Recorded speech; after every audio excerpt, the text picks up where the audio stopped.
மாலை அமாவாசைக்கு ஐரப்பகலாம் திதி கொடுக்கலான்னு வந்தோம் சிவன் கோயிலுக்கு. பிரம்மாண்டமாக ஆற்றுல ஆள் அடிச்சு போகிற அளவுக்கு தண்ணி போயின்னு இருக்குது. இருந்தாலும் குளிக்கூடாதுன்னு சொல்லிக்கிறாங்க. அதான் பீம்பாயை வச்சுக்கிறேன் என்னை காப்பாற்றுறதுக்கு.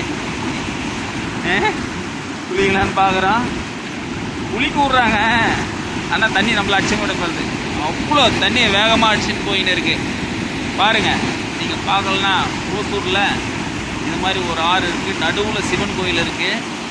பாருங்கள், சுற்று ஃபுல்லாக காமிக்கிறேன். சூரியன் ஸ்வைன்னு அடிக்கிறா போல். இதுதான் கோயில். இந்த உள்ள சிவன் இருக்குது, நந்தி பகவான் இருக்கார். கோயிலை சுற்றி ஆறு போகுது. நாங்கள் வந்தோம், வருஷம் வருஷம் எங்கேயுமே ஊரில் திதி கொடுக்குறதில்ல. போன வாரம் திருச்சியில் கொடுத்தோம், அதுக்கு முன்னாடி திருநெல்வேலியில் கொடுத்தோம், இப்போ ஓசூரில் கொடுக்குறோம். ஆனால் ஊர் தான் தங்குறதில்ல. இந்த வாட்டி இங்கே வந்துக்கிறோம் கொடுக்கலான்ட்டு. எல்லா வாட்டியும் ஆற்றுல தான் கொடுத்துக்கிறோம். அடுத்த வீடியோவில் சந்திப்போம். பாய்.